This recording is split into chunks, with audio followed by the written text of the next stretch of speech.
Hello বন্ধুরা, দেখো আমার স্কিনটা তো একেবারে সেনসিটিভ না। আমি কোনো ক্রিম লাগাতে পারি না, ময়শ্চারাইজার মানে কোনো কিছুই না।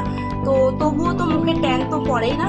তো সেই কারণে ভাবলাম আজকে একটু ঘরোয়া পদ্ধতিতে একটু স্কিন কেয়ার করা যাক। তো তার জন্য আমি কি কি নিয়ে নিয়েছি তোমাদের একটু দেখা, ঠিক আছে? নিয়ে নিয়েছি আমি চালের গুঁড়ি। দেখো বন্ধুরা, সবার প্রথমে আমি সামান্য পরিমাণে চালের গুঁড়ি হাতে নিয়ে নিয়েছি। এবার নেব হচ্ছে আমি জল। এটাকে ভালো করে গুলিয়ে নেব। দেখো এটাকে বেশ গোলানো হয়ে গেছে। দুই হাতে এমন রাব করে হালকা করে স্কিনে ডলবো।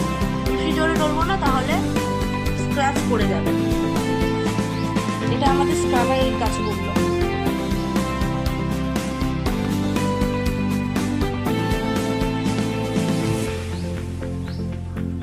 কিছুক্ষণ এটা দিয়ে ডলার পরে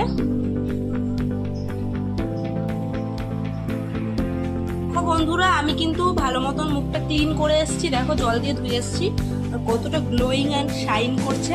আচ্ছা, এর পরের স্টেপ তোমাদেরকে বলি। এরপরে দেখো আমি এই যে ফেস প্যাকটা নিয়ে নিয়েছি, আমি এটা মুখে লাগাবো।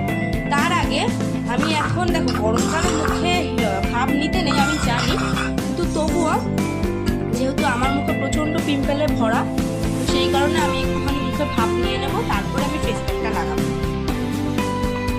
দেখো বন্ধুরা, আমি হালকা পরিমাণে ভাপ নিয়ে নিয়েছি। দেখো আরো বেশি শাইন হচ্ছে স্কিনটা। দেখো বন্ধুরা, আমি মুখে ভাপ নিয়ে মুখের ভেতরে যে ব্ল্যাক হেডস গুলো ছিল সেগুলো বের করে নিয়েছি। তোমাদের না থাকলে তোমরা হালকা ভাপ নিয়ে মুখে ফেস প্যাকটা লাগাতে পারো। দেখো বন্ধুরা, আমি আগে যেই ফেস প্যাকটা বানিয়ে রেখেছিলাম সেটা তো অবশ্যই তোমাদের সাথে ভিডিও ছেড়েছি, তো সেটা এখন আমি মুখে লাগিয়ে নেবো। দেখো বন্ধুরা, আমি মুখে পুরো মেখে নিয়েছি। এটা আমি 15 মিনিট মতো রাখবো, পুরো শুকাবে। আর এর বেশি কথা বলবো না, তারপরে আবার তোমাদেরকে রেজাল্ট দেখাচ্ছি। তোমরাই দেখো বন্ধুরা রেজাল্ট। তাহলে কি আর এত এত টাকা খরচা করে পার্লারে যাওয়ার কোনো দরকার আছে? অবশ্যই তোমরাও ট্রাই করো, খুব ভালো রেজাল্ট পাবে। আমার মুখটা দেখে বুঝতেই পারছো